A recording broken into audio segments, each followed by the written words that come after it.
Bom, com o favor dos céus, hoje nós iniciaremos uma série de inúmeros shurim sobre os 13 princípios do judaísmo, os Shiloh Ezra e Karim do judaísmo. Os 13 princípios que foram redigidos por um rabino muito famoso, um dos mais famosos dentro do judaísmo, que é o Rambam, Rabi Moshe ben Maimon, ou Maimônides. Shiloh Ezra e Karim, eles não são simples escrituras ou simples ordenanças de Moshe ben Maimon. Não foi Rambam que não acordou um dia e disse: vou escrever os 13 princípios do judaísmo. Escreveu só os 13 princípios do judaísmo e acabou por aí. Os princípios do judaísmo, eles fazem parte de toda uma kadma, ou uma hakadma. Hakadma é uma introdução. Assim como nós temos nos livros hoje uma introdução, um prólogo, ou algumas frases do autor do livro, o Rambam, em um prólogo também de um capítulo do Talmud, chamado Helek, ele faz uma kadma, ele faz uma introdução sobre justamente esse tema. Helek, que é esse capítulo, que existe essa kadma, essa introdução de Rambam, ele trata especificamente sobre o Helek Laolam Rabá, a parte com a qual as pessoas têm, ou a parte com a qual as pessoas almejam ter do mundo vindouro. Então, o Rambam não fala só sobre isso, não fala apenas sobre os 13 princípios, também não inicia por eles e também não termina por eles. Mas o nosso foco em exclusivo são os 13 princípios de Rambam. Shiloh Ezra e Karim, os 13 princípios. O que é Ikar? Quem sabe a tradução da palavra Ikar do hebraico?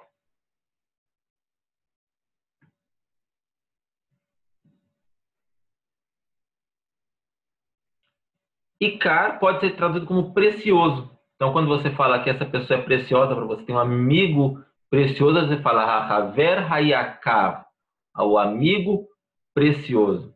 Yakar, apesar de ter essa mesma raiz, Ikar com Ain, que é no caso o Ikar, que é dessa expressão que é utilizado, ele também traz ou diz respeito à palavra raiz. Tem outras palavras para definirem raiz, como Shoresh. Ikar e Shoresh, eles têm o mesmo significado. Então, por exemplo, você tem uma árvore, em uma árvore você tem o Ikar, ou o Shoresh, que é a raiz, e tem o Nof, que seria a copa da árvore no hebraico. Então, os Shiloh Ezra e Karim são as raízes, são é a base do que mantém o judaísmo de pé. Sem os 13 princípios, todo o judaísmo se desmorona. Os 13 princípios do judaísmo, apesar do judaísmo ser uma religião basicamente completa por leis, regras e faça isso ou não faça aquilo, os 13 princípios, eles têm um teor filosófico. Os 13 princípios, eles são para nos educar ou educar o nosso pensamento, ou fazer com que eduquemos nós mesmos os nossos pensamentos, para que tenhamos uma visão correta de todo o restante do judaísmo. Se nós não cuidarmos dessa base, dessa raiz, do que nos mantém firmes e de pé, não há judaísmo que se mantenha de pé. Então o Rambam, quando ele explana e ele explica cada um desses princípios, ele dispõe de armas para que nos fortaleçamos dentro do nosso judaísmo pessoal, dentro da nossa interpretação da fé judaica. Cada um desses princípios de Rambam é muito profundo, é muito vasto. Apesar de serem 13 frases conhecidas, né, em maneira geral, são 13 frases conhecidas, mas cada frase se desmembra e se abre como um leque em inúmeras formas de interpretação, em inúmeros conselhos, em inúmeras abrangências na vida e no raciocínio filosófico de Rambam e dos sábios que os explicam. Todos os princípios eles iniciam com a expressão Ani Ma'amin Be'emunah Shelema. O que quer dizer Bemunah Shelemah? Ou Animamin? Vou começar pelo Animamin de Emunah Shelemah. Em tradução simples é Animamin, eu creio, de Emunah Shelemah, com fé completa. Nós cansamos de escutar a frase: no judaísmo não há fé, no judaísmo não existe fé. Porém, dentro do judaísmo existe uma fé, mas a fé dentro do judaísmo ela é diferente da fé dentro de qualquer outra religião. A fé dentro do judaísmo ela está muito próxima ou colada ou igual ao termo eu sei. Saber e crer dentro do judaísmo é a mesma coisa. E se ainda não é para cada um de nós, tem que ser, tem que se tornar a ser. A fé dentro do judaísmo, ela é totalmente acoplada e tem que estar anexa a saber. E de onde nós aprendemos isso? Estou aqui aberto, Devarim 4:39. Está assim. Vou ler em hebraico e depois em português. Ve'adat hayom ve'ashavot el levavecha ki Adonai hu Elohim bashamayim ma'al ve'al haaretz mitachat en od. Faz parte da leitura do Aleino, do final do Aleino, né? Essa expressão. Em português diz: e saberás hoje. Ve'adat hayom, saberás hoje e considerarás em teu coração que Hashem, ele é Deus. Em cima nos céus e embaixo da terra não há nenhum outro. Então, a crença no judaísmo, ela é baseada no saber, é baseada no conhecimento, é baseada no racional. E não em uma fé, eu acredito, só porque se eu não posso ver, eu acredito, e assim tem que ser. Não, totalmente. Uma fé cega, né, Heraldo? Não é uma fé cega. A fé dentro do judaísmo... Essa fé daí de fora é uma fé cega. Né? A fé dentro do judaísmo, ela é racional. Ela tem que ser atingida pelo racional. A gente tem que entender isso, nós devemos entender isso, devemos contemplar com o racional. Se você não consegue ainda ter a certeza da fé e não simplesmente acreditar em uma fé, tem que se esforçar a chegar a esse ponto. A ter a certeza de que existe um Criador, de que ter a certeza de que, não com fé, mas com ciência, com o racional, não com, eu acredito de todo o meu coração. Sentimento, a gente sente muitas coisas. Tem dia que a gente acorda sentindo dor de cabeça, tem dia que a gente acorda com um aperto no coração, tem dia que a gente acorda com dor de barriga. Então, sentir, cada um sente uma coisa. Mas quando é uma coisa sabida e com um conhecimento fatídico, factual, isso é irrefutável. Então, justamente por isso, quando vem tratar aqui sobre a crença em Hashem, Devarim, Moshe diz que saberás hoje e considerarás em teu coração.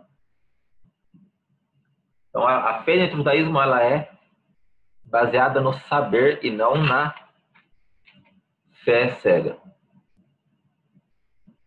Então, isso nós escutamos e nós vemos dentro das crenças atuais da nossa geração, que nós estamos basicamente na geração mais ateia que já existiu no mundo. A lógica deles é o que nós não vemos, nós não acreditamos. Então, existem muitos níveis de não ver, né? E existem momentos da história em que uma coisa não é vista e outro momento da história em que a coisa é vista. Então, por exemplo, até 250 anos atrás, nós não tínhamos possibilidade de ver as estrelas, ou ver as galáxias, ou ver a matéria negra, ou ver os micróbios, ou os seres microscópicos. Então, não é porque não eram vistos nesse momento da história que eles não estavam lá. Não é porque não eram constatados até então, até no nosso então hoje, que eles não existiam. E quando as coisas ainda não existem e que nós ainda não inventamos uma ferramenta que pudesse ver. Ou vocês acham, ou a gente é tão ingênuo assim, que já achamos que chegamos no ápice da ciência e tudo que já existe pode ser constatado? De forma alguma. Passa um ano, passa dois, existem novas informações, novas coisas que não eram vistas, novos elementos que a ciência dizia serem impossíveis de serem encontrados, são encontrados por aí. Então, não ver e não crer não cola, não para nós. Então, muitas coisas não são vistas, mas existem, ou não são vistas em determinados pontos da história e também existem. Então, existem coisas que, mesmo não sendo físicas, são existentes. A gravidade, ela influencia a física, mas ela não é um objeto físico. Ou as matérias escuras, ou forças da física, forças gravitacionais, elementos da existência que são existentes, mas não ocupam corpos físicos. Então, todos esses, o calor, o frio, todas essas coisas existem e essa existência é real. E nós podemos constatá-lo nesse momento da história de alguma maneira.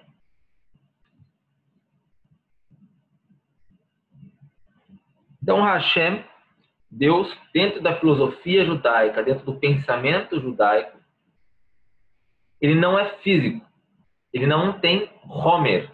Homer é matéria, é constância, é um ingrediente da coisa. Hashem, ele não tem Homer, ele não é físico. Nós vamos daqui a pouquinho detalhar todos os 13 princípios da fé judaica. Essa é apenas a nossa introdução. Então, Hashem, ele não tem Homer, ele nada o constitui. Por nada o constituir,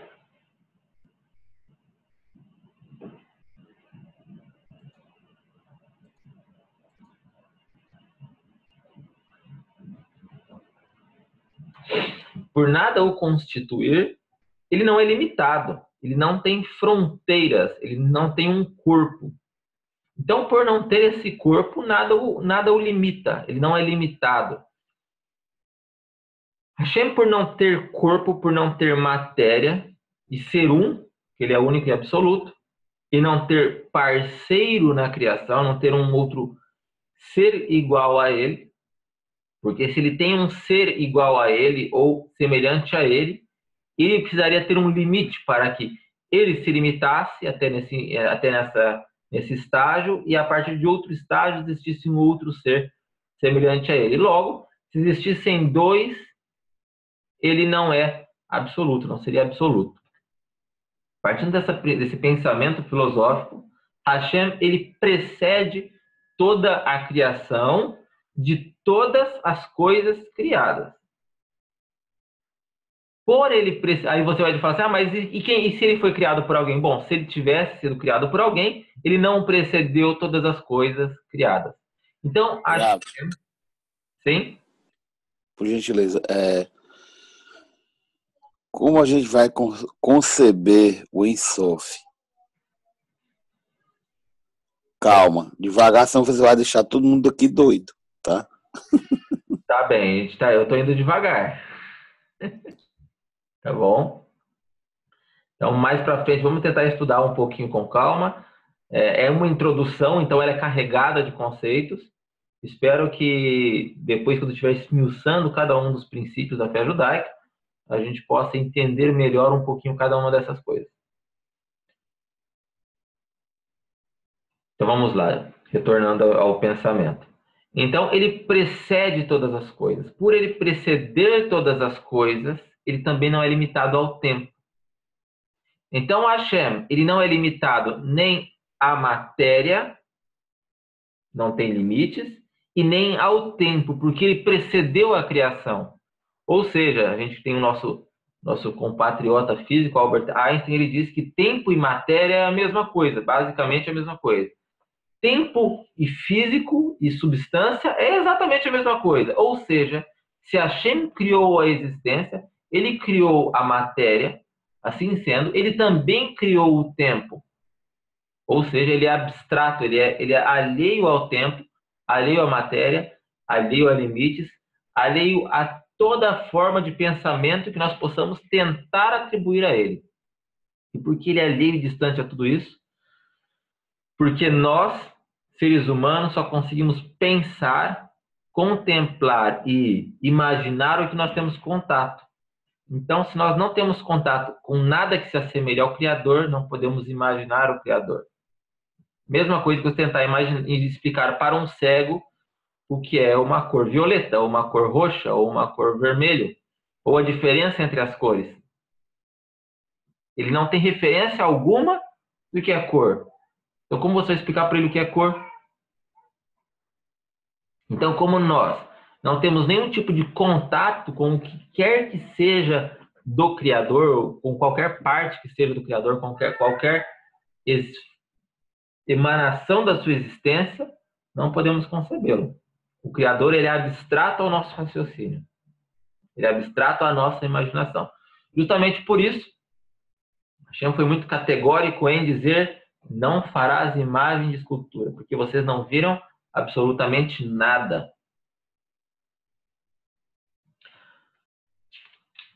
Posso fazer uma pergunta?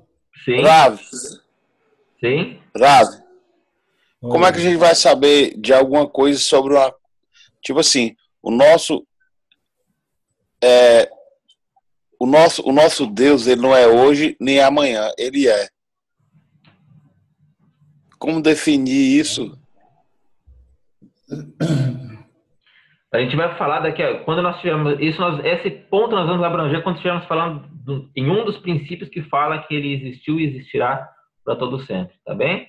Leonardo, quer fazer... Essa coisa incrível, como é que a gente vai fazer?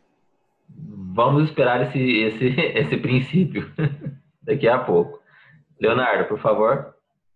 Na Torá diz que Moisés conversou com Deus face a face. Isso procede ou é metafórico?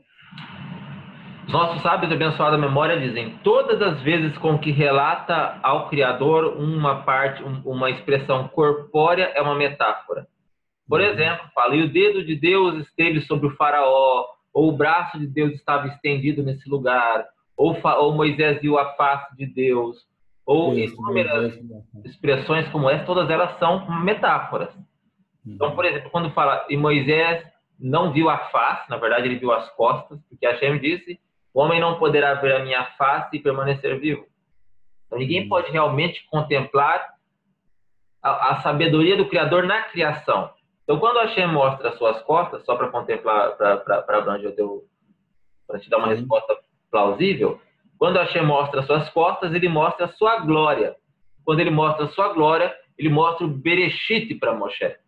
O que é o Bereshit? A criação. Eu falo: vou te mostrar a minha glória. Qual é a maior glória do Criador? Toda a sua obra da criação. E aí é quando é revelado para Moshe o Bereshit. Tá bem? Então vamos lá. Um pouquinho mais de um teor filosófico e depois a gente já vai passar para os nossos Ikarim. Nós temos... Hashem criou o homem para o servi-lo. Quando Hashem cria o homem, ele cria uma matéria, ele cria um homer, ou ele cria um produto que deve ser trabalhado. Então, quando nós temos um pedaço de madeira, vem uma árvore, uma máquina, e corta um toco da árvore. E esse toco ele está colocado no chão, e vem qualquer um de vocês e me olham esse toco e dizem: o que é esse toco? É madeira. Alguém diria outra coisa, por qualquer outra definição, esse toco é uma madeira. Mas, se vem um carpinteiro e pega essa mesma madeira e trabalha essa madeira, e agora então essa madeira se torna uma cadeira ou uma mesa, quando uma pessoa adentra no mesmo local, qualquer pessoa que adentrar vai olhar e vai dizer: ah, olha que cadeira bonita, olha que mesa bonita. Ninguém diz: mas que madeira de boa qualidade, ou que madeira que foi essa árvore um dia. Então, uma matéria-prima trabalhada, agora ela tem uma nova essência, ela tem um novo ser, tem um novo existir. O ser humano, no Avodat Hashem, no servir ao Criador, parte do mesmo princípio. Lá no princípio, quando Bereshit narra a criação do homem, diz: e Hashem tomou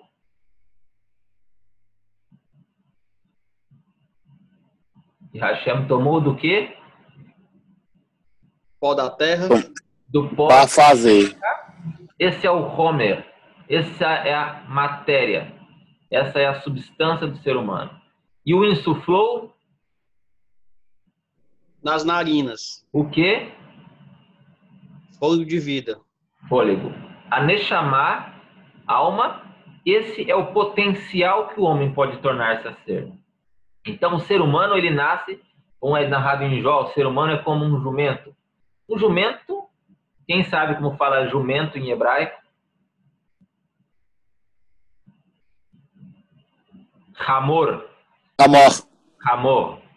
E material é Homer. A raiz é a mesma. Então, o homem é como o Homer. Ele é feito de Adamá. E o serviço divino, a compreensão da vontade divina e o trabalhar essa vontade divina na criação é o que pode torná-lo o potencial que ele tem a ser, que é Neshama, uma alma viva, que é isso que o igualaria no máximo possível ao Criador.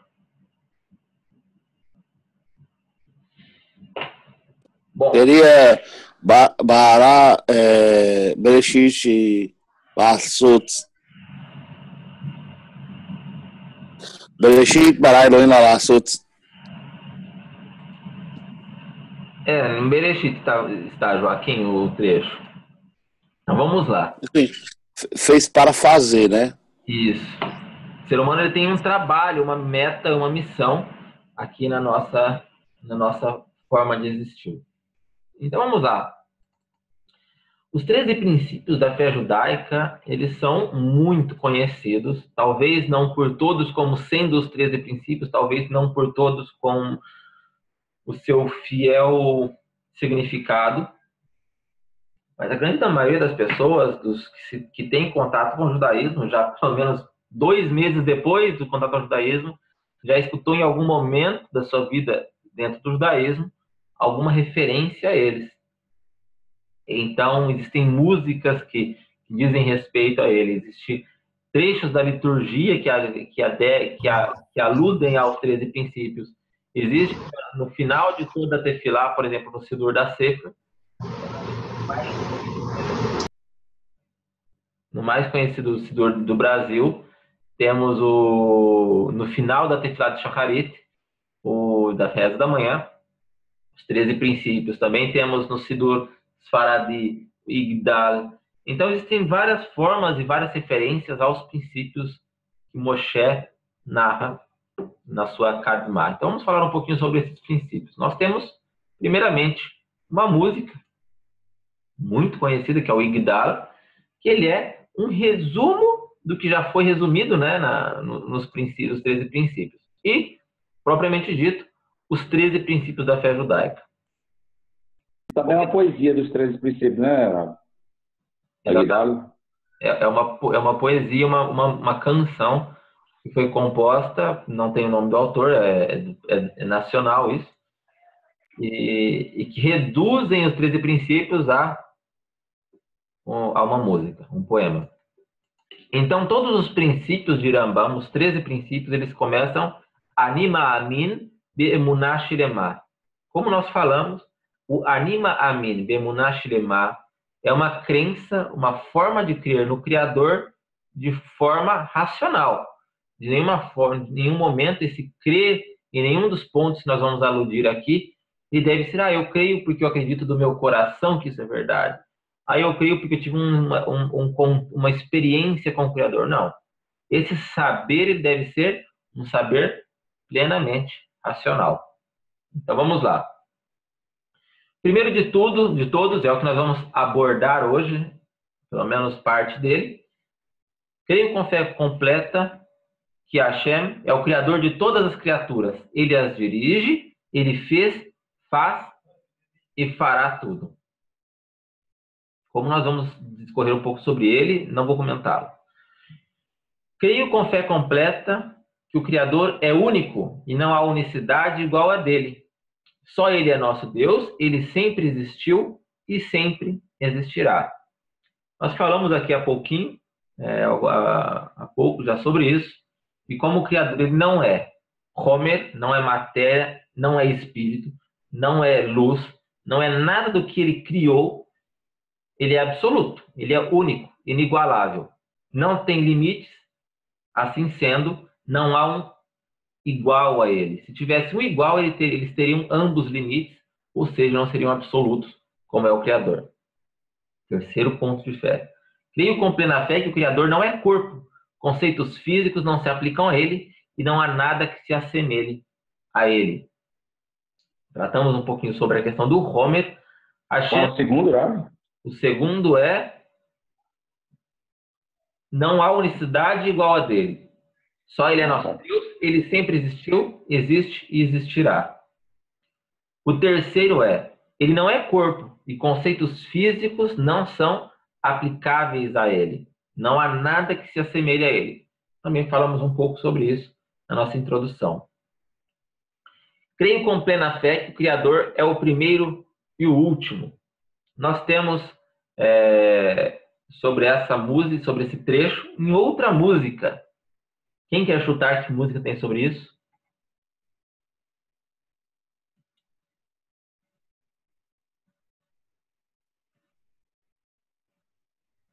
Adonolam. Em Adonolam, que é uma música dentro da... Quem acertou? Acertaram aí, Ana Célia? Parabéns. Então, Adonolam fala: levador imlochnorá. E depois de que tudo acabou, começa Adonolam Asher Malach Beterem Kolet Srivral et Nasabe Heftokola Zaimelech Shemoni Kraveachare Kirlotakole Levador imlochnorá Veu Aya Veu Veu Yebetifara. O Adonolam, ele narra sobre a majestosidade do Criador de todas as coisas. Então, ele é o Criador antes, ele precede toda a criação em sua grande majestade. Ele reina durante a existência e depois de tudo, ainda que tudo se acabe, e depois de findado todas as coisas, ainda que todos deixemos de existir, ainda que não haja mais existência da existência como nós conhecemos, física ou espiritual, ainda que se acabe tudo, Hashem imlochnorá. Ele reinará em grande glória, em grande esplendor, porque ele é absoluto. Ele deu existencial às coisas, criou o tempo, ou seja, ainda que tudo que foi criado deixasse de existir, ele ainda reinaria absoluto sobre todas as coisas. Quinto ponto de fé. Creio com plena fé. Profundo, viu, Ravi? Muito. O quinto conceito de fé. Creio com plena fé que é adequado orar somente ao Criador. Não se deve rezar para ninguém ou nada mais. Então, até aqui, esse é o quinto conceito de fé. Até aqui nós temos o primeiro bloco, o primeiro conjunto de fé que dizem respeito ao Criador. Como nós, até agora, até o quarto conceito, nós entendemos que ele é absoluto, que ele precede todas as coisas, que ele criou todas as coisas, que ele sozinho existiu e existirá, que ele é a causa de todas as coisas, a causa de toda a existência. Aqui nesse ponto nós entendemos que somente a ele devemos confiar a nossa vida. Somente nele devemos confiar a nossa existência. Somente nele devemos fazer nossos pedidos, levantar nosso louvor, levantar nossas preces. E somente a ele deve ser devotada nosso serviço. Então, somente a ele deve se rezar e para ninguém mais. Aqui nós iniciaremos um novo bloco de mais 4 princípios fundamentais do judaísmo, que é Torá Min Hashamayim. Ou seja, até agora, os 5 primeiros princípios da Torá de Rambam, nós entendemos que existiu, como existe a criação, logicamente existiu um Criador. Quem é esse Criador? E a essência desse Criador nos foi dado até agora. Se existe esse Criador que tornou a existência existente, evidente que ele também manifestou em algum momento a sua verdade e a sua vontade para o ser humano. Se assim não acreditássemos, nós não teríamos diferença nenhuma do que um cavalo, do que uma vaca, do que uma formiga e do que uma barata. Porque todos eles existem, comem, copulam e têm seu nível de inteligência. Então, o que seríamos nós diferente deles se não acreditássemos, se não entendêssemos com nossa consciência, como entendemos, que esse ser criador nos outorgou sua vontade. E é aqui que entra a sua vontade. Sexto conceito de fé. Horácio, Sim? o senhor falou aí anteriormente que o povo judeu não tem fé. A fé vem da certeza, do saber. Certo? Corretamente. Então, aí agora o senhor está falando que sobre a existência de Deus e que nós temos um dever de acreditar. Como eu posso acreditar em Deus se eu não sei, se eu não ouvi a sua existência, se eu não vi Ele? Como eu posso acreditar em Deus? Todos esses pontos dos conceitos de fé, vão ser bem explicados um a um, tá bem? O senhor vai dar toda a resenha, né? Exatamente. Hoje eu estou somente eu ainda estou só fazendo uma introdução de tudo isso. Ah, tá bom. A gente vai fazer uma aula só de introdução aos 13 princípios. Então a gente está apenas introduzindo, ok? Fica bem claro para os outros saber que eu não sou incrédulo, não, tá bom? Apenas eu quero. Então, ponto a ponto de todos esses vão ser levados a um shiur e meio, às vezes até 2 shurim, cada um desses preceitos aqui. Então eu estou apenas introduzindo cada um e dando uma explicação muito resumida de cada um, ok? Vamos lá, voltando.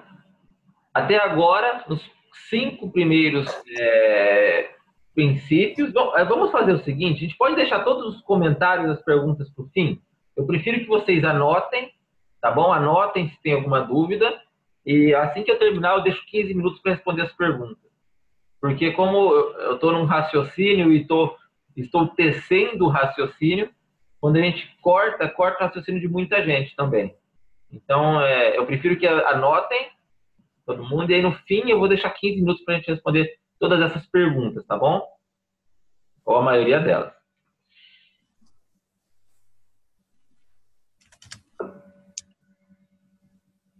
Os 5 primeiros princípios, eles todos foram os 5 primeiros princípios de Rambam, de Moshe Ben Maimon, que relatam os Shiloh Shevei Kavim da Torá, eles vêm, como eu disse, nos definir, nos demonstrar quem é esse Criador, quem é o Criador de todas as coisas, e expressar em sua essência quem é o ser que nós entendemos como o Criador, ou o ser que nos tornou existentes. Como acreditamos nesse ser que nos tornou existente, a partir de agora nós entendemos que ele também tem uma vontade em nossas vidas, uma vontade que se expressou de alguma maneira durante a história da humanidade. Aqui não falamos em nada de povo judeu ainda. Somente falamos da existência de um ser que existe e que tornou a existência existente, até agora. Como ele fez isso? E outorgou ao ser humano consciência e racionalidade, não é à toa, porque senão poderíamos estar todos pastando como um boi nesse momento, mas ele nos dotou de racionalidade, nos dotou de uma neshama, de algo que nos leva a reconhecê-lo na criação. Então, como o ser Hashem outorgou essa dádiva ao ser humano, para algo ela serviu. E aqui entra para o que ela serve. Então, entra aqui no sexto princípio. Eu creio com fé completa que todas as palavras dos profetas são autênticas. Então, nós acreditamos na profecia. Que profecia é essa? O que é uma profecia verdadeira? Falaremos justamente no tema profecia. Ok? Então, nós entendemos e aceitamos que ele criou a existência, criou o ser humano, dotou determinado ser vivo de conhecimento, e a esse ser vivo dotado de conhecimento, ele em algum momento manifestou a sua vontade. Basicamente, isso é esse princípio. 7º princípio. Creio com fé completa que a profecia de Moshe Rabbeinu é verdadeira e ele foi o mais importante de todos os profetas antes e depois dele. Ou seja, alguma coisa aconteceu com Moshe Rabbeinu no decorrer da história humana que o diferencia de todos os outros profetas, mesmo os profetas verdadeiros. Tá ok? Vamos discorrer sobre isso justamente na aula referente a isso. Creio com fé completa, acredito piamente, de que toda a Torá que se encontra em nosso poder hoje é exatamente a que foi dada a Moshe Rabbeinu. Tá ok? Se acreditarmos que tem uma letra faltando, uma letra errada, se tem uma letra, tem um verso, tem um verso, tem um capítulo, tem um capítulo, tem um livro inteiro faltando. Então, devemos ter a plena fé, e volto a dizer, a plena sapiência, a pleno conhecimento de que a Torá é a verdadeira. E quando chegarmos nesse ponto, eu vou elaborar aqui nosso raciocínio para que deixe bem claro de que a Torá que temos em nossas mãos hoje é tal qual foi recebido por Moshe no Sinai. 9.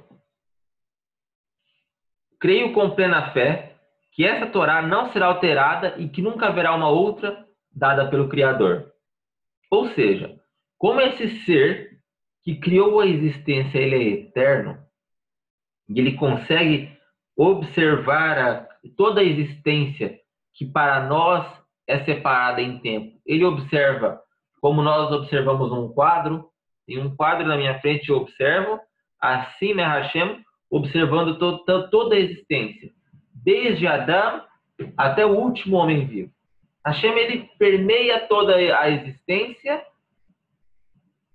como nós observamos um quadro, porque ele é alheio ao tempo. Como ele é alheio ao tempo e ele expressou a sua vontade também ela é, na nossa maneira de entender o tempo, eterna. Porque ela é absoluta, ela é única.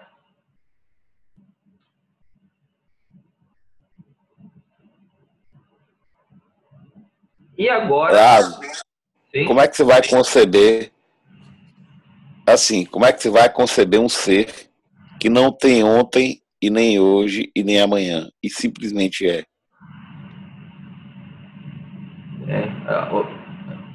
Daqui a pouquinho, quando eu entrar no primeiro verso, quando a gente começar a explicar, eu espero conseguir explicar todas essas dúvidas, que eu sei que são muitas, sobre a existência do Criador. Eu sei que muita gente tem muitas dúvidas sobre isso, e quando estivermos abrangendo a cada um dos nossos pontos, ok?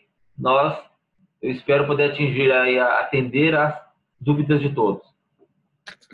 Rav, lógico, eu não, sem sombra de dúvidas, que eu não tenho nenhum pingo de dúvida sobre a existência do Criador. Eu fico assim, só vislumbrado, entendeu? É a maravilha desse ser que não é hoje, nem é amanhã, e simplesmente é. Simplesmente assim, que o Eterno me perdoe, entendeu? Ele é. Então vamos lá. Voltando aos princípios. Então até agora nós tivemos um novo bloco de princípios, que são 4 blocos, que dizem respeito a Torá Mina Shammai. Então nós temos 1, quem é esse ser? 2, as vontades desse ser para o ser humano. E 3,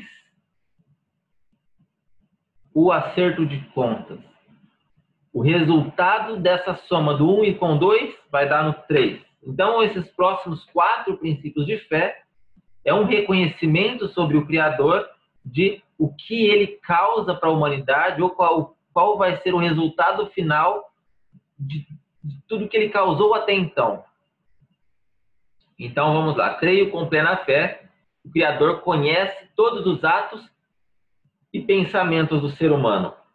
Ou seja, ele expressou a sua vontade, e a sua vontade é Behol levaverá, de todo o seu coração, o Behol meoderá, e com todas as suas forças. Ou seja, nós devemos servir ao Criador internamente e externamente. Então, como servimos ao Criador internamente e externamente, esse serviço em algum momento nos será cobrado, tanto de nossas ações quanto de nossos pensamentos. E se isso nos será cobrado, qual vai ser o resultado disso? Próximo preceito. Creio com plena fé que o Criador recompensa aqueles que cumprem os seus preceitos e pune os que os transgridem. Hashem pune e Hashem recompensa. No judaísmo, nós não entendemos que essa punição ou que essa recompensa é somente pós-morte. Nós entendemos que essa punição, essa recompensa pode ocorrer em vida. E, na verdade, ela na maioria das vezes ocorre em vida. Então, Moshe Rabbeinu, em uma das suas... existe uma das perguntas que o Talmud relata, que Moshe Rabbeinu perguntou para Hashem. E Moshe pergunta, como pode existir o sofrimento do justo e o sucesso do ímpio? E entre as respostas do sofrimento do justo e o sucesso do ímpio, Hashem diz, eu faço o que eu quero fazer. Terei misericórdia de quem quiser ter misericórdia e me compadecerei de quem quiser me compadecer. Ou seja, não está no raciocínio humano, não está na plenitude do conhecimento humano ver como Hashem raciocina e como Hashem administra a sua criação. Então, quando Hashem traz uma punição, mesmo que seja para um justo, ele tem um propósito nessa punição. Quando ele traz uma punição, ou ele retraz a punição para um ímpio, ele também tem o seu propósito nesse seu retraso da punição. Então, Hashem é justo. Como ele é justo, não há, e ele é absoluto, e ele é infinito, não há espaço para injustiça. Então haverá essa punição em vida ou pós-vida. E essa recompensa, que é a melhor de tudo, né? E todos que estão aqui querem a recompensa e não a punição. Bom, creio com a plena fé na vinda de Mashiach. Mesmo que demore, esperarei por sua vinda a cada dia. Aparentemente, esse preceito de fé, ele diz respeito a uma pessoa. Aparentemente.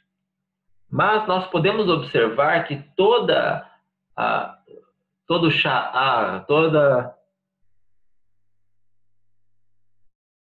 bom quando a gente sabe uma palavra em hebraico que contempla uma coisa, mas no português a gente não sabe. Eu vou traduzir literalmente, todo esse portal de preceitos até então, todo esse portal esses portais de preceitos até então que foram nos dados até agora, eles abrangem o que nós entendemos como história. Como Hashem criou a história, se manifestou na história, e até agora essa história vem sendo conduzida e sendo outorgada por Hashem. Vai existir um momento, muito obrigado, Elial, vai existir um momento em que Hashem vai concluir toda essa bagunça que nós fizemos. E esse momento vai ser chamado de momento, ou então de Mashiach, era de Mashiach. Então nós acreditamos que vai existir um momento, novamente, onde Hashem vai interferir na história da humanidade e demonstrar a sua existência, demonstrar o seu ser ou a sua vontade para os seres humanos. E quando isso acontecer e o ser humano atingir a plenitude do conhecimento, como os nossos profetas dizem, quando o conhecimento de Hashem preencher a terra, como os mares preenchem o mar, como as águas preenchem o mar. Quando, como dizem nossos profetas, quando a terra se estender e for plena de paz, quando todas as nações reconhecerem ao Criador, quando todas as nações vierem a Yerushalayim, devotar o seu louvor ao Criador, e vierem buscar os conselhos de Am Israel, após isso, aí vem o último preceito. Hashem vai fazer o Tchiat HaMetim, ressurreição dos mortos. Esse momento da história somente existirá depois de todos esses estágios da humanidade, todos esses fatores terem sido alcançados. Estava indo para o trabalho esses dias e justamente pensando sobre Tchiat HaMetim, e aqui em Israel agora é a época do florescimento do trigo, né? O trigo começa a florescer e porque a gente está beirando a primavera já. E aí a gente pensa, um trigo, o que é um trigo? É uma matéria morta, é um grãozinho tão pequenininho. E esse grãozinho morto ali, quando ele é colocado na terra, ele floresce e dá muitos outros grãos, e esses grãos viram pão, e esses grãos viram alimento e tudo. E assim também é o Tchiat HaMetim. Assim será a morte, a ressurreição dos mortos, onde, ainda que exista um pequeno fagulha do seu ser, um pequeno, vamos dizer na nossa linguagem moderna, um pequeno átomo do seu ser, é como plantar uma semente na terra. Uma pequena partícula sua vai fazer com que se brote você novamente. Então, a maior prova de que existirá ressurreição dos mortos é você pegar uma semente morta, de matéria morta, coloca na terra, joga água e espera nascer. A maior prova de que existirá ressurreição dos mortos um dia, de que ela é possível. Vamos então agora ao que interessa? Vamos lá. Nós temos aqui, eu vou abrir aqui para vocês, para vocês darem uma olhadinha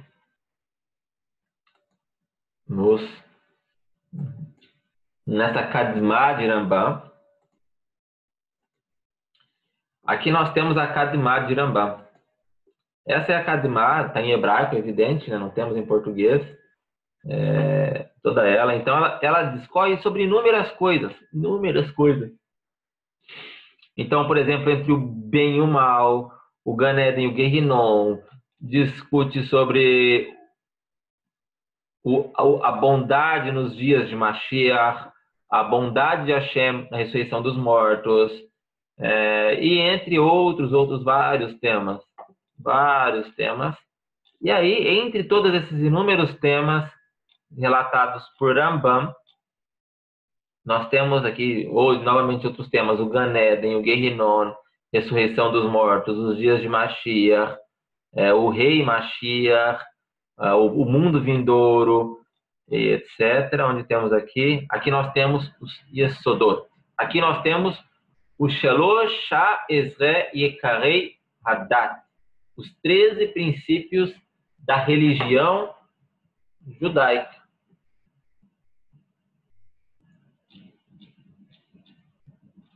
E aí nós vamos lá. Então, o primeiro princípio, nós já falamos, e vamos falar um pouco sobre ele, a gente já passou 1 hora, vamos falar mais 15 minutos, um pouquinho sobre ele. Na próxima aula nós voltaremos ao primeiro novamente, e a partir daí passaremos a discorrer sobre todos eles, Bezrat Hashem. Então, o primeiro princípio eu creio com fé completa que o Criador, bendito seja seu nome, criou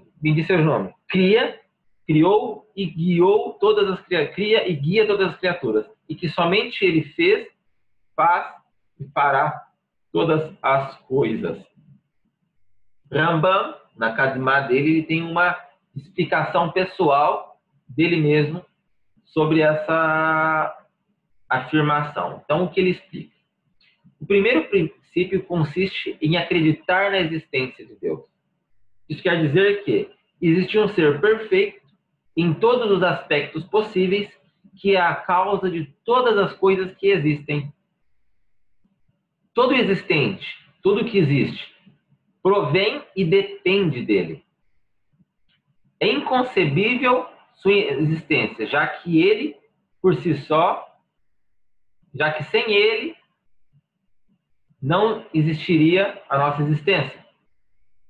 Tudo que existe deixaria de existir e não ficaria nada. Ou seja, é inconcebível a existência sem o Criador.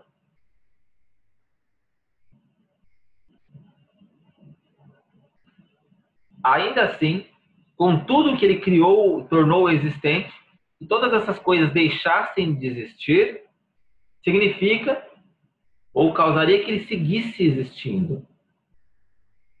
Sua existência não seria absolutamente afetada em nada. Hashem não mudaria em absolutamente nada se todos nós deixássemos de existir agora.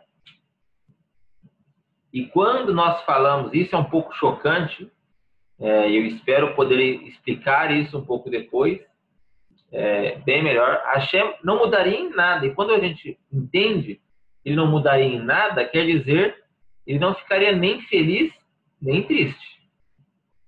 Ele não ia nem sorrir e nem chorar. Hashem é imutável, absoluto, eterno. Então, quando nós vemos nossos profetas falando, eu, Hashem, não mudo, não sou homem para que minta, nem filho do homem para que volte atrás, eu, Hashem, não mudo, esse não mudar quer dizer uma constância absoluta em tudo. Em tudo. Então, quando nós falamos, ouvimos nossos profetas falando, e Hashem ficou com raiva. Não quer dizer que ele ficou com raiva. Hashem não mudou nada. Quer dizer, a resposta de Hashem para nossas transgressões é como se fosse um humano tendo raiva. Ou quando fala, eu esconderei meu rosto deles. É como um pai que vai ver o seu filho se dar mal, mas ele esconde o rosto para que seu filho aprenda da pior maneira possível. Então, Hashem, ele não muda.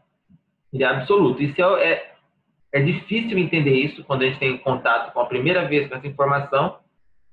Espero poder abranger sobre ela bem melhor daqui a pouco.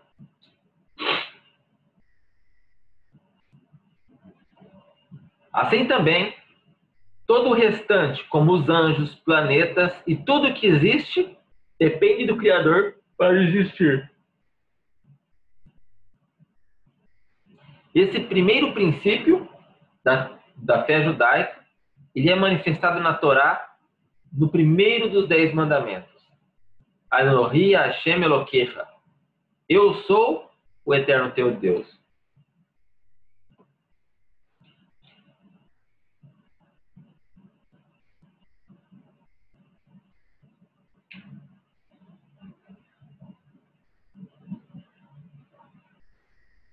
Então, quando nós passamos a entender ou tentamos buscar a entender a Hashem de uma maneira racional, nós primeiramente precisamos abstrair ou deixar de pensar no máximo possível com as nossas referências terrestres.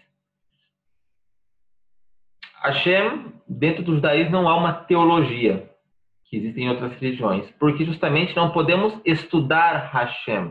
Não conseguimos colocar em uma caixa e observar dentro dela, olha só, Hashem se mexe. Dentro do judaísmo, Hashem ele é abstrato. Nós somente podemos conceber a sua existência com base nas coisas que já existem. Ele é a causa original de todas as outras causas.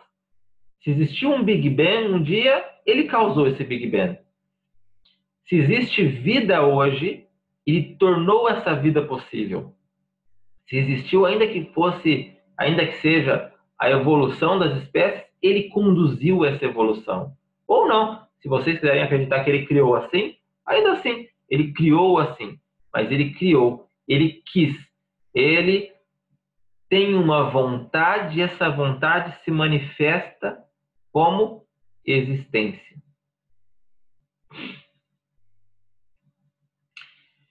Então, de várias maneiras, nós podemos comprovar a existência de um ser primeiro. Nossos sábios explicam de inúmeras maneiras. Então, nós podemos ver que todas as causas têm um fator precedente. Então, eu nasci, eu tenho um pai e uma mãe, é evidente. Não existe ser humano ou ser que exista com vida que não tenha um progenitor. Progenitor a progenitor, existiu um progenitor inicial. Seja ele Adão e Eva, seja ele uma bactéria numa água fervente. Existiu um ser inicial que recebeu algo chamado vida. Existiu em determinado momento da história um ser que criou limites para as coisas. Quando nós dizemos limites, estamos dizendo para tudo. Então eu tenho um corpo que tem um limite. Eu tenho uma mesa na minha frente que tem um limite, uma fronteira, porque senão toda existência seria a mesa. Eu tenho na minha casa luz e tenho um quarto que está escuro, então existe um limite também para a luz, também para o som, também para os mundos, também para os sistemas, também para o universo. E quem limitou todos esses limites, absolutamente, não há limite para ele. Nós podemos observar nessa criação, primeira coisa, eu quero fazer uma pergunta. Há alguém que duvida que tem um criador de todas as coisas? Essa é a primeira pergunta que eu preciso fazer. Porque se tem alguém que duvida ainda, só se tem alguém que duvida que existe um criador primeiro. Indiferente se é Hashem ou não. Indiferente se é Hashem ou não. Qual é a pergunta, Rabi? Se existe alguém aqui que duvida que existe um criador original de todas as coisas. Ah, tá. Não tem problema, pode falar. Seja sincero. Não. Acredito que Ele não. é além da nossa racionalidade. Ele. Ok. Então existe um criador absoluto aqui para todos nós, que existe um criador absoluto, um criador primeiro de todas essas coisas. Esse criador, ele não simplesmente criou a criação, mas como ele a ordenou. E quando nós entendemos que ele a ordenou, nós vemos isso manifesto em diversos pontos. Então, por exemplo, nós vemos a vida do ser humano. O ser humano, ele precisa de 3 coisas principais, que são oxigênio, água e alimento. Todo ser humano precisa dessas 3 coisas. Se nós não temos oxigênio, água e alimento, nós morremos. E ele ordenou a existência de uma maneira perfeita, de qual nós precisamos muito mais de oxigênio do que de água. Porque sem oxigênio nós vivemos 5 minutos, 6, 10 no máximo. Sem água, 3 dias, 4 dias. Então, o oxigênio na existência, no nosso sistema de existência, que a Hashem nos criou, ele colocou muito mais fartura de oxigênio do que de água. Precisamos muito de água. Muito. Podemos ficar até 4 dias sem beber água. Mas alimentos nem tanto. A gente pode ficar até 2 semanas sem ingerir alimentos. 1 semana e meia sem ingerir alimento nenhum. Vivos. Ou seja, Hashem não só criou, como ele orquestrou e administrou essa existência para que pudéssemos, não somente nós seres humanos, mas que todo o ser entrasse em uma harmonia de existência. Você pode dizer, mas foi a evolução que fez com que o ser humano dependesse mais de oxigênio do que menos de água, e mais de água e menos de comida. Pode ser uma evolução, mas quem conduziu essa evolução, esse foi o Criador. Então nós também vemos outros N rastros maravilhosos que a sabedoria humana e a observação humana nos dirige. Então existem, não sei se vocês já viram, isso é muito conhecido no YouTube, em mídias sociais, aqueles números do Criador, que os números do Criador que se manifestam, que é o 8 por 5. Vocês conhecem essa história do 8 por 5 ou não? A medida 8 por 5. Eu não conheço, eu vi uma história semelhante, que Einstein dizia que o eterno, o universo, ou seja, o alfabeto do universo é a matemática mais perfeita que criou o universo, semelhante a isso, sabe? Então Hashem, ele tem uma medida mágica sobre todas as coisas, que é o 8 por 5. Vamos dizer assim, 8 mais 5 é 13, Hashem tem 13 midot, 13 atributos. Então tudo na existência tem o 8 por 5. Então vamos lá. Se você pega o meu braço aqui e abre e mede, e daqui até o final dos meus braços tem 8 medidas, e daqui para o final desse, 5 medidas. Ah, mas tá bom, é o teu braço. Então, se você pegar o meu polegar, por exemplo, eu tenho 13 medidas, daqui até aqui 5, daqui até aqui 8. Ah, mas isso é o teu caso. Se você desmembrar essa medida, eu vou pegar aqui o... Não é aqui não. Proporção áurea, isso se chama, tá bem? Eu estudei design um pouquinho, então, quem estuda design, quem estuda um pouquinho mais dessas áreas de visuais, matemáticas... Física quântica, Ravi, agora, é muito forte aí. Não é física quântica, isso aqui é uma proporção áurea, tá bem? É chamado 8 por 5. Tudo no universo, tudo na criação, ela segue essa proporção. Então, por exemplo, desde um molusco até a face humana, até um girassol, até tudo, absolutamente tudo na existência contempla essa proporção áurea. Então, vamos lá. O próprio... E ele fala assim, mas é só aqui na Terra. Não. Mesmo na evolução das galáxias em seus espirais, seguem uma proporção métrica, áurea, em uma rosa, em um girassol, no rosto humano, no corpo humano, em absolutamente tudo na existência, existe uma proporção áurea, uma métrica com que Hashem desenhou.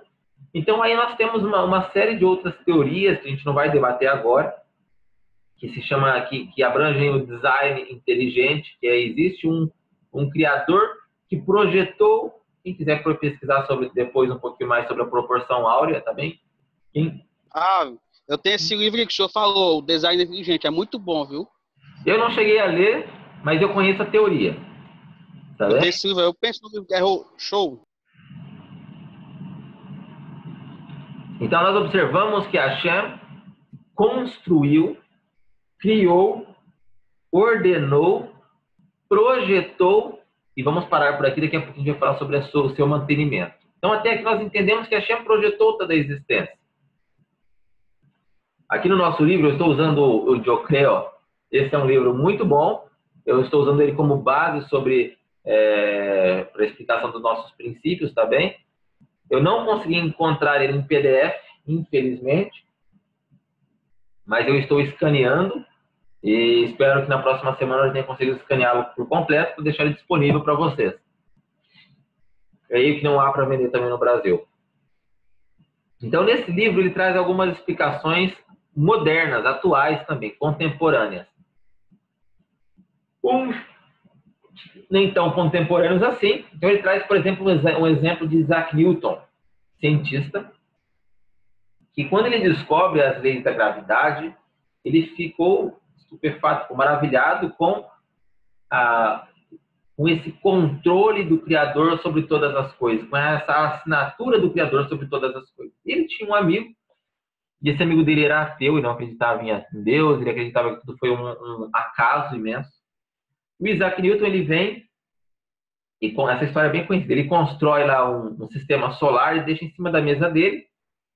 E aí, quando vem a visita desse amigo dele, que era ateu, ele via aquele sistema solar cheio de engrenagens, funcionava perfeitamente. Ele fala, mas quem fez essa obra maravilhosa? O Isaac Newton diz, não, isso apareceu aí.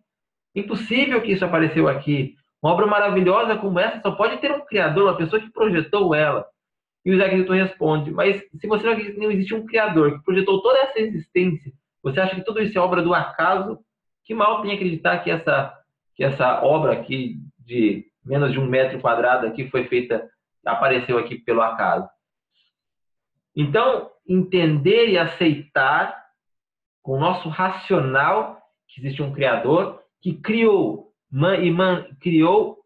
e projetou toda essa existência, é impossível não pensar assim. O Rambam, quando ele vem falar sobre... Ele tem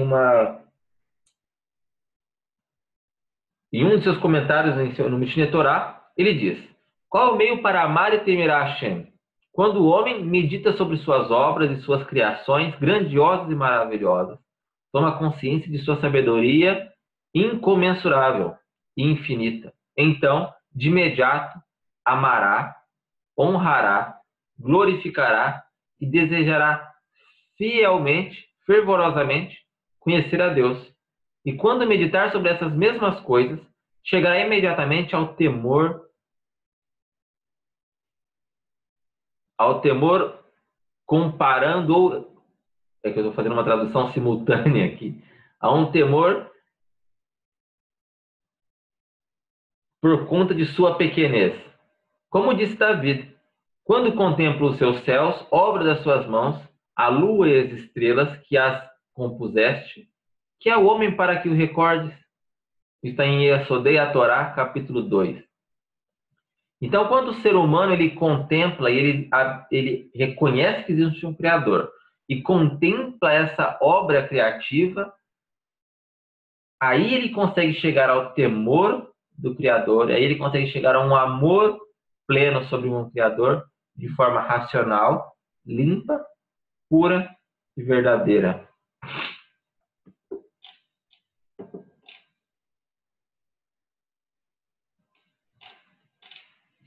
Então, os nossos sábios, ao contemplar essa existência do Criador, eles passaram a entender que existem, falando de sábios modernos, existem respostas, mesmo dentro da ciência, que nos ajudam a reconhecer esse ser infinito, relatado aqui por Rambam, em seu comentário. Então, nós temos aqui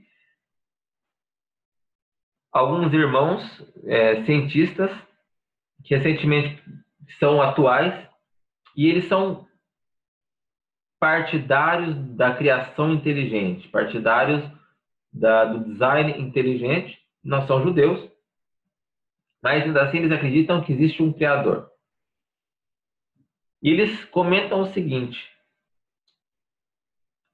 fazendo uma conta de todas as possibilidades que precisaram existir para que o ser humano pudesse estar nesse momento hoje, existente, com toda essa evolução que nós temos hoje, com toda a nossa vida que nós temos hoje, em probabilidades, é como se nós pegássemos um arqueiro aqui e colocássemos a 15 bilhões de anos-luz um alvo de 1 centímetro quadrado e ele conseguisse acertar com um arco e flecha esse alvo a 15 bilhões de anos-luz.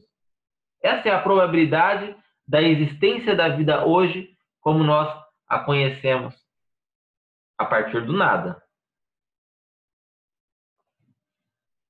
Então, se a existência como hoje, a partir do nada, já é tão simples, é tão inconcebível, improvável, impossível de ser concebida, mais ainda a vida, mais ainda a consciência, mais ainda o racional,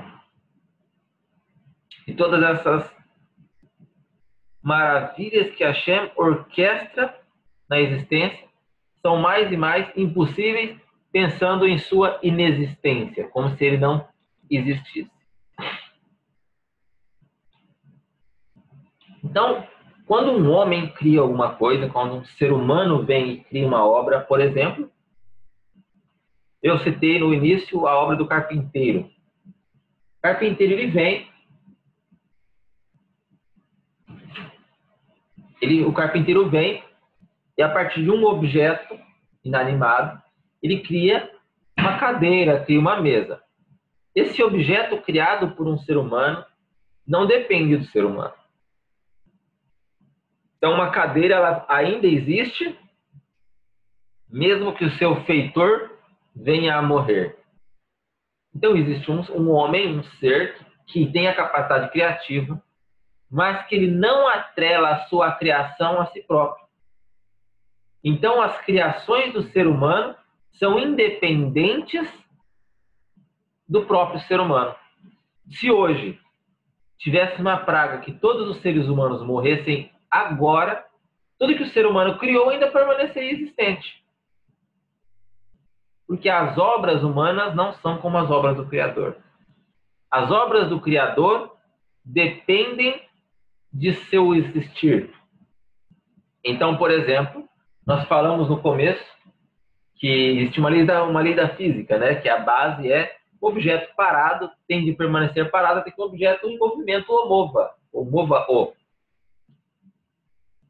existe um ser motor que, a partir de sua existência, move e mantém existente todo o universo.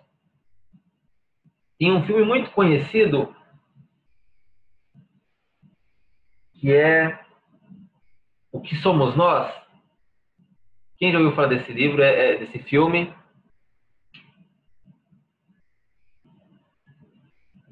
É esse o nome dele?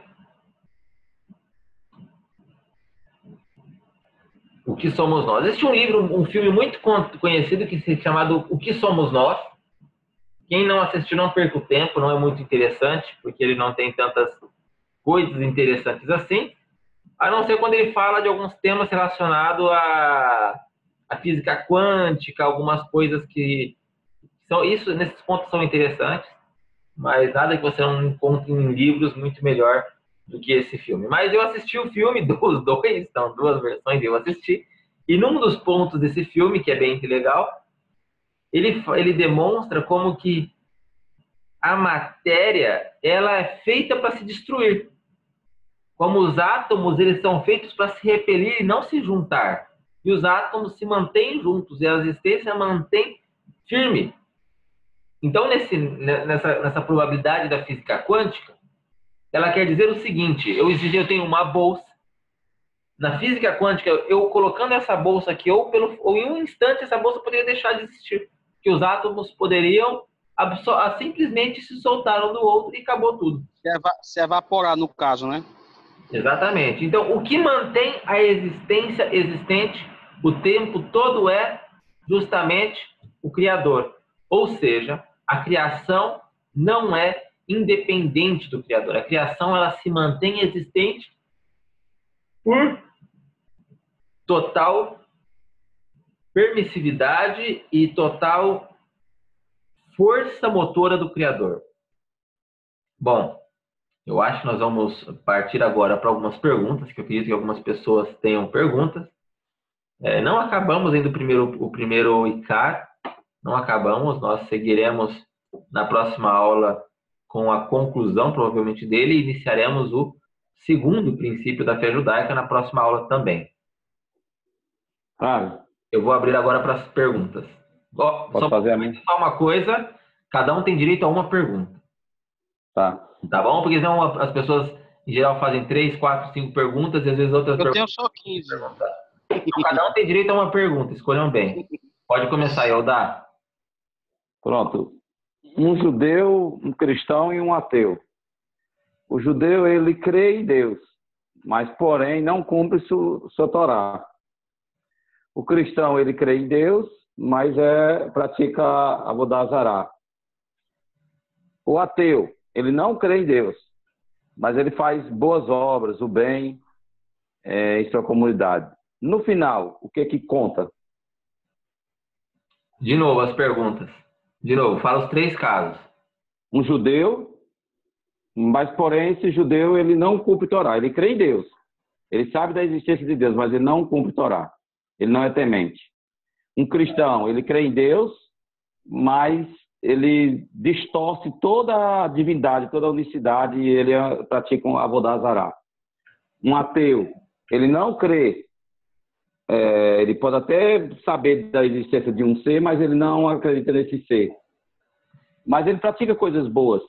Ele é voluntário em hospital, ele doa sangue, ele faz caridade, ele levanta campanha, ele faz o bem, ele está envolvido em toda a questão do bem. É um cidadão completo.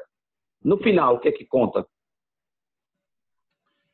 Tem 3 casos. O primeiro, o outro de trás para frente, tá bom? Tá. O primeiro caso, que é o do ateu. O ateu, ele age como um... Vocês já viram aqueles filmes onde tem um passarinho que cai na piscina e vem um urso e tira o passarinho?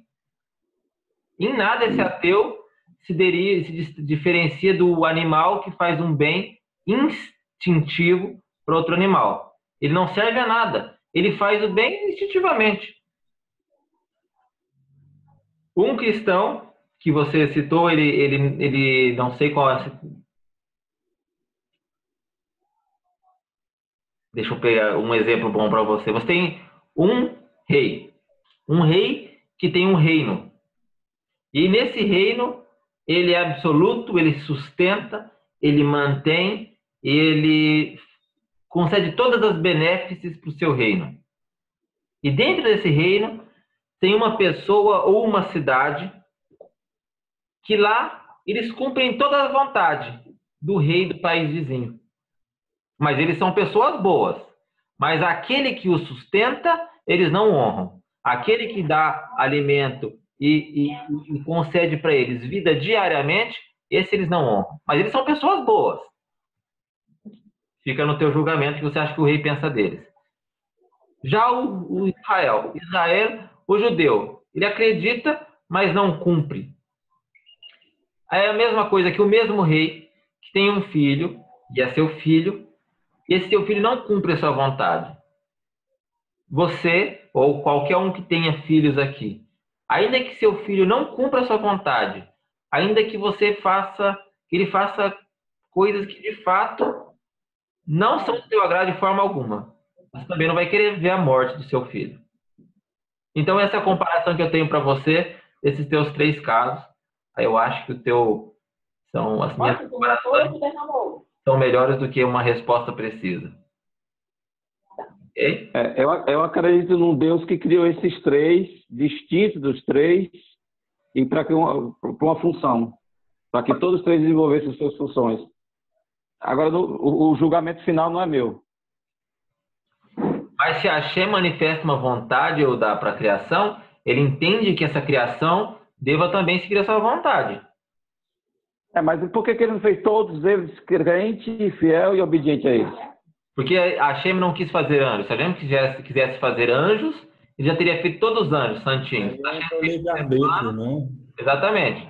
Hashem fez o ser humano para ter o livre-arbítrio. E ele se distancia da humanidade para que possamos executar o nosso livre-arbítrio.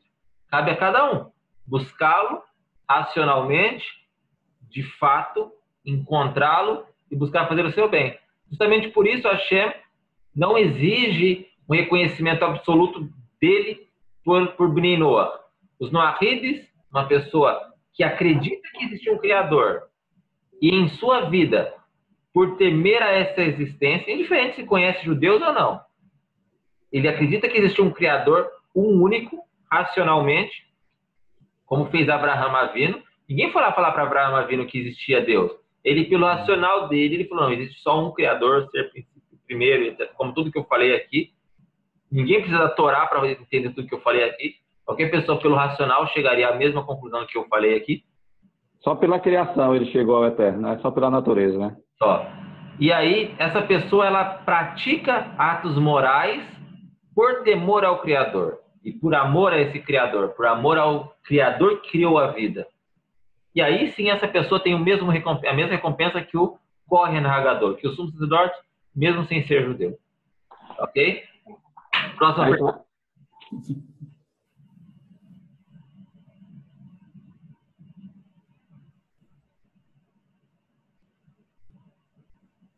Queria que abordasse sobre o conceito de punição. Deus pune aquele que não cumpre as mitzvot. Como que é esse conceito? Seria um Deus todo, como dizer, raivoso, não vai deixar a pessoa passar uma dificuldade para... Tem um exemplo disso. Como seria a punição de um ser supremo? Existem inúmeros tipos de punição, tá ok? Existem punições pequenas e punições severas que chegam quando tínhamos e quando teremos o tribunal Sanhedrin, chegará a pena de morte entre o ser humano, onde um ser humano que em sua impossibilidade de viver em grupo tem que ser executado. Tem punições que são executadas pela impossibilidade de uma pessoa poder viver em grupo ou não. Existem punições que são dadas por tribunais terrestres e tem punições que são dadas por um tribunal celeste. As punições, elas são de acordo com a medida que o Criador acha conveniente. Ou seja, pode ser que eu tenha recebido uma pena capital, uma pena de morte, por uma atitude que eu cometi. Muito terrível. Pelas mãos dos céus, tá bem? Mas eu me arrependi severamente, verdadeiramente, e Hashem divide essa minha pena de morte em sofrimentos durante a minha vida. Então eu vou ter um sofrimento constante durante a minha vida que me livrou de uma pena capital em determinado ponto. Hashem paga. Nós falamos aqui que um dos princípios é Hashem paga. Quem assiste Game of Thrones, ele não é Lannister, mas ele paga suas dívidas. Essa é só para quem assiste Game of Thrones. Então, enfim, Hashem ele paga. Em Detevarim 7, se eu não me engano, ou 6, 7, algo assim, fala, e Hashem paga em vida aqueles que o odeiam e não cumprem seus mandamentos. Eu acho que essa é a tua exata pergunta.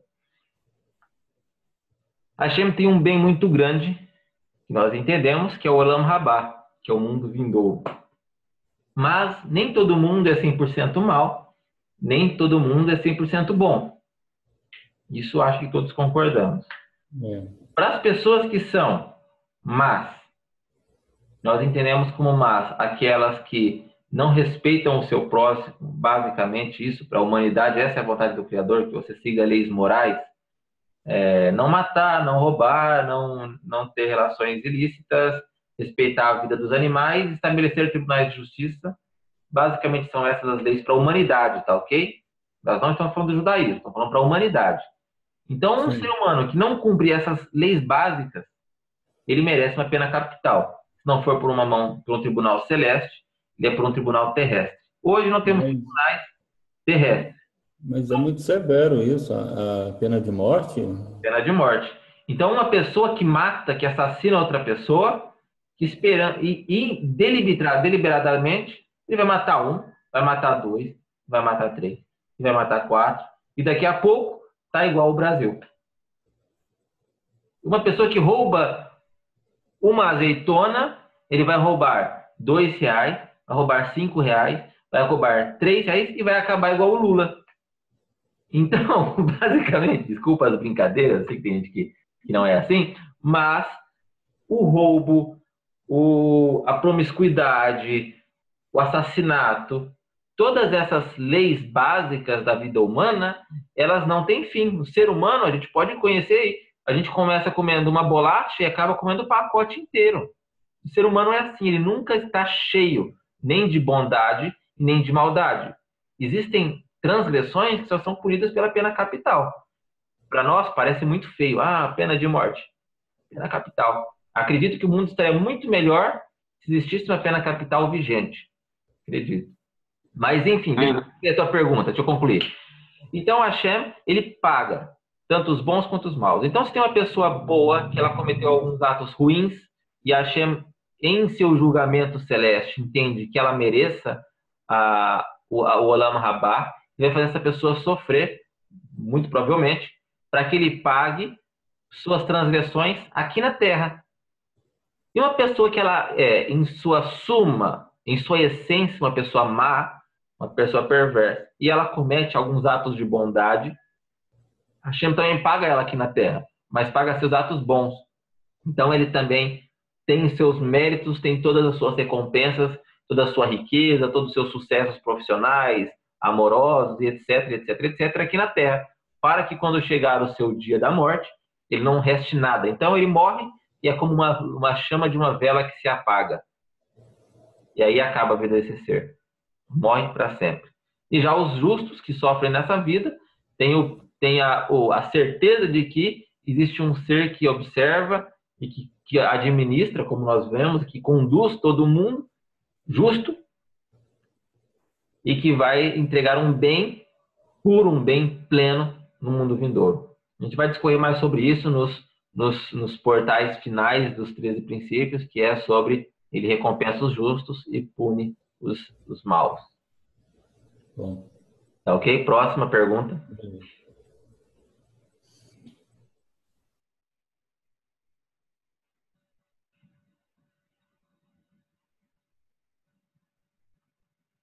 Porque do tudo ele fez o nada.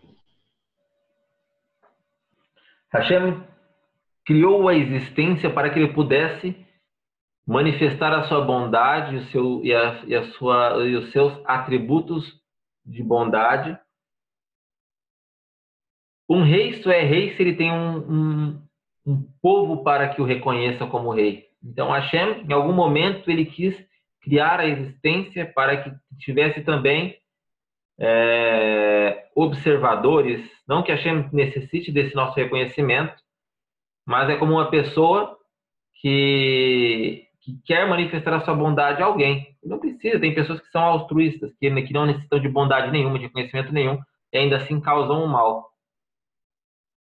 Ou, desculpem, causam o bem.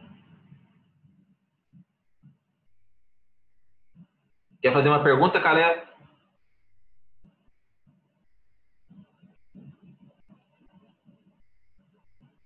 Cira, com relação ao 13º princípio, Tehiat Hametim, todo judeu ele deve crer que haverá a ressurreição dos mortos. E a pessoa que não acredita? Uma pessoa que não acredita em ressurreição dos mortos não participará da ressurreição dos mortos. Hashem paga na mesma moeda. Da mesma forma que uma pessoa não acredita em Olam Rabá, essa pessoa não vai participar do Olam Rabá. Uma pessoa que não acredita em Tehiat Hametim, Hashem não vai fazer com que ela ressuscite em Tehiat Hametim. O princípio básico é Hashem paga na mesma moeda. Rabino, tem uma pergunta. Pode perguntar, né? Nana. A gente não pode ver Hashem em forma, ele não tem forma, né? Mas podemos dizer que Hashem está no vento, no tempo, nas estrelas, um pouco de cada coisa. A gente pode ver essa manifestação em cada coisa que existe na natureza? Como que funciona? Nós vemos Nós vemos que Hashem existe porque essas coisas existem. Nós vemos que Hashem mantém essas coisas mantém essas coisas firmes. Mas ele não está nessas coisas. Nós não vemos a Hashem, nós contemplamos a sua grandiosidade nessas coisas. É diferente. Hashem não está em lugar nenhum. Apesar dele ser o lugar de todas as coisas. Então os céus não existem? Não como eu acho que as pessoas entendem o céu. O céu pode ser aqui. Entenda que nós vivemos em um mundo físico. O mundo físico ele é limitado por espaços, por tempo, por locais. Eu estou aqui, a de vocês, acredito que o mais perto de mim deve estar no mínimo a 8.000 quilômetros de distância. Então o mundo físico ele é delimitado por espaços. O mundo espiritual não é delimitado por espaço nem por tempo. Ou seja, os céus e todas as almas do mundo da existência, elas podem estar aqui no meu armário da cozinha. Entende? Não tem um espaço onde ele está. Ele está em algum lugar, não no nosso plano de existência. Não é em quilômetros que se mede a distância de onde está esse céu que nós entendemos como céu. Compreendeu? Mas eu quero fazer um adendo à tua pergunta, que é qual que é a melhor maneira para que possamos entender a Hashem. A melhor maneira para que você possa tentar entender Hashem, sem que você atribua a ele forma, corpo e toda sorte de coisas que possa te complicar, entenda Hashem como uma vontade que existe. Primeiro porque vontade não tem forma, vontade não tem rosto, vontade não tem cabelo, e ela existe. Então essa vontade tornou a existência existente. Por Hashem ser essa vontade, isso Rambam fala no Moreh Nevuchim, Guia dos Perplexos, que Hashem é uma vontade que existe. Melhor maneira de você tentar buscar pensar em Hashem sem cometer nenhuma averá, uma transgressão. Ok. Eu tenho uma pequena pergunta. E é o seguinte. É só uma pergunta, viu? Eu tenho 15, mas só que eu selecionei das 15, eu selecionei a última. É o seguinte, toda vida que a gente vai rezar, uma vez uma bolinha me disse assim, não, toda vez que você for rezar, você pensa no Beit Hamikdash e pensa no nome sagrado. No caso, se eu tivesse a conexão com isso aí, não seria um princípio de Avodazará? Para que pensar nessas coisas? Hashem teve uma coisa muito marcante em uma vez, que nós temos que fazer o que Hashem nos pediu a fazer. Se Hashem nos pediu a fazer, fazemos. Se não, não. Hashem em nenhum momento pede, pensem no Beit HaMikdash, ou pensem em Jerusalém, ou pensem no meu nome sagrado, meditem. Não pede em lugar nenhum disso. Nossos sábios não pedem isso. Então, por exemplo, nós temos uma instrução da nossa tefilá que é nos voltarmos a Jerusalém, a Yerushalayim, no momento da nossa tefilot. Porém, quem é que gosta de Alahá, se não sabemos para onde está Yerushalayim, o que é mais importante? Voltar nossos corações a Yerushalayim. Ou seja, não é o físico, não é o objeto Jerusalém, não é a cidade Jerusalém, mas o que ela representa espiritualmente para nós. Então, que nossos corações estejam voltados a Yerushalayim e não pensando, deixa eu ver como que é lá Yerushalayim. Tem aquela rodoviária, eu vou pensar na rodoviária, que é o que eu lembro agora. Não é mais, né? Não é assim que funciona a história. Então, nós devemos colocar o nosso pensamento, colocar o nosso coração no serviço ao Criador. E não ficar inventando manias, inventando pensamentos, inventando meditações. Isso, na verdade, afasta o ser humano do Criador. E, como você disse, é muito próximo de cometer uma avodazará, tá bem? A gente sempre fala, né? Eu sempre comento que nós temos mezuzá, temos tzitzit, temos todas essas coisas, né, que nós utilizamos no nosso dia a dia, mas essas coisas não têm força, essas coisas não têm um espiritual, sabe essa história de que tem gente que acredita? Não tem. O que tem é o cumprimento da mitzvah, o que essa mitzvah traz para você internamente no seu coração. Isso é o que te protege, isso é o que traz a bênção do Criador. Não aquele objeto. O objeto não se protege nem a si mesmo. Se eu acender um isqueiro debaixo de uma mezuzá, ela pega fogo. Se ela não se protege nem a si mesma, como ela vai proteger a mim? Não é um talismã, né, Erago? É um talismã. Pois é, porque se você tiver um pensamento, por exemplo, antigamente você pensava assim, né? Você vai rezar, você está imaginando uma luz. Que luz é essa? Em que sentido é essa luz? Aí vai cair no sentido de avodazará. Tá entendendo? Hoje, quando eu rezo, eu penso assim, eu estou além do infinito, pronto.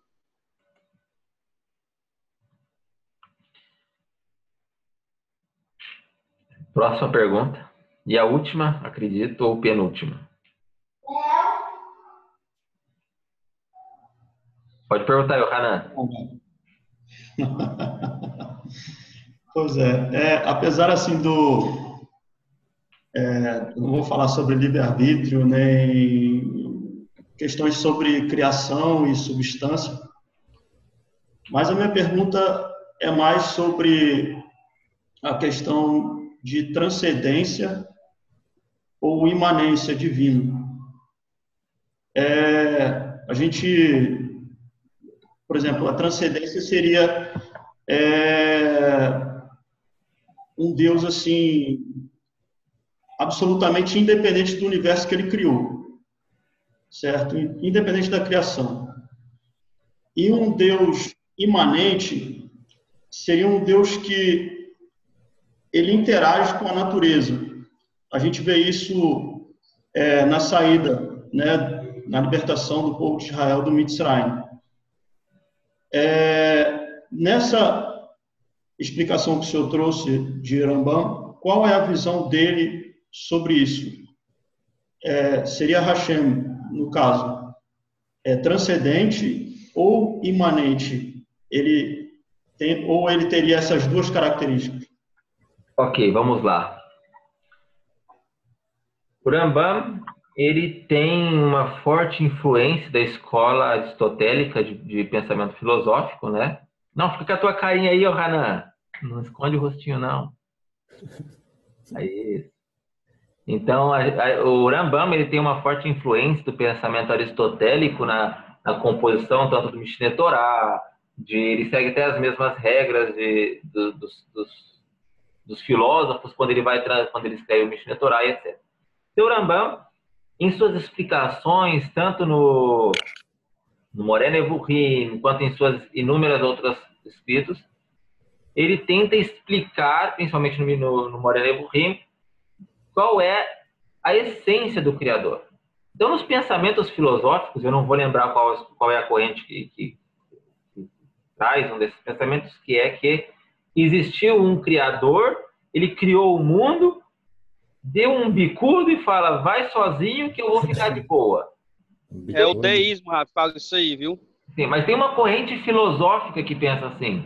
Eu não sei se é de Aristóteles ou é uma que precede ao Aristóteles, Yohanan, porque faz muito tempo que eu estudei exatamente isso. Então, assim, eu não lembro exatamente os termos claros e nem os pensamentos de cada corrente. Mas existe um pensamento que é esse. Hashem criou, ou Hashem não, um ser criou e deixou a coisa aí, e ele se alguém souber, por favor, pode falar, tá bem? Eu sei que tem pensadores aqui entre nós. Ok, Keden, pode ficar à vontade de me corrigir e de agregar aqui qualquer coisa. Então, nós temos essa corrente de pensamento, temos outra corrente de pensamento que existe um Criador, um ser que ele está inerte à natureza e ele se manifesta, ou ele brota, ou ele conduz a natureza por dentro da natureza. É quase que como se chama essa teoria? Que é quase a mesma ideia dos hinduístas, dos budistas, de que a divindade ela está dentro da natureza.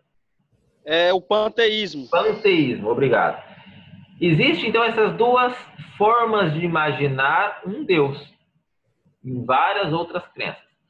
Para nós, não é muito bem assim. Para nós, primeira coisa, como nós dissemos, Yohanan, Hashem, ele é alheio a toda a criação. E esse estar alheio a toda a criação não quer dizer que ele deixou a criação a Deus dará. Ele criou a criação, a mantém e influencia na criação. Mas quando a gente fala que Hashem influencia na natureza, nós devemos lembrar que ele tem o total controle sobre a natureza, que foi manifesto lá nas 10 pragas do Egito. Esse total controle da natureza, ele se manifesta por seu mantenimento da natureza, ele se manifesta pelas causas históricas que ele causa a ser. Por exemplo, a saída do Egito, por exemplo, os exílios que vieram e assim sucessivamente. Então, ele se manifesta com o seu existir, com sua vontade ainda na história humana, e ele também se manifesta de um primeiro momento, onde ele cria e ele ainda mantém, ele cria a funciona. Então, nesse caso, a minha resposta ele não é nenhuma nem outra das tuas perguntas. Ele se manifesta de duas maneiras diferentes. Tem mais uma coisa que eu queria agregar aqui, deixa eu tentar lembrar.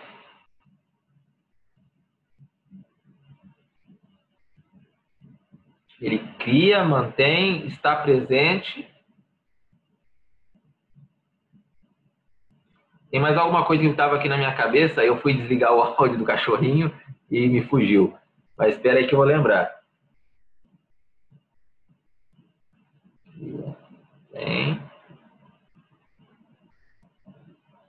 Enfim, lembrei. Os nossos sábios no Midrash, em Pirkei Avot, e é muito interessante esse pensamento, que diz que Hashem criou várias coisas antes da criação. E diz lá, tem 10 coisas que ele cria antes da criação. E são coisas interessantes, né? A gente tem que, isso não é para nosso show de hoje, mas eu vou citar algumas, que, por exemplo, fala que ele criou a boca da terra, criou a jumenta de Bilã, criou o arco-íris. Então, nós entendemos que Hashem, ao criar a existência, ele já criou todas as coisas orquestradas para que, no momento certo, elas interferissem na história da humanidade. Então, nós vamos pegar um fato, por exemplo, e colocar uma situação. A situação de Eliyahu, Hanavi, Elias, quando ele vai ter lá o seu desafio com os profetas de Baal. E todos os outros profetas. Eram 300 de Baal e 700 de Asherá, alguma coisa assim. E aí vem, ele fala, Hashem, se você me escuta, que aqui entre uma... que responda com fogo aqui no meu altar, e vem uma coluna de fogo e consome todo o altar e toda a água que estava ali em volta. Fato muito conhecido, todos conhecem a história, só estou fazendo uma alusão a ela. Então, 400 profetas de cada, né, Rava? Sim. Então vamos dizer que caiu ali uma coluna de fogo, caiu um meteoro, caiu seja o que for. Desde o princípio da criação, Hashem já havia, isso é uma corrente de pensamento também, projetado isso. Então vamos dizer que existia um Big Bang.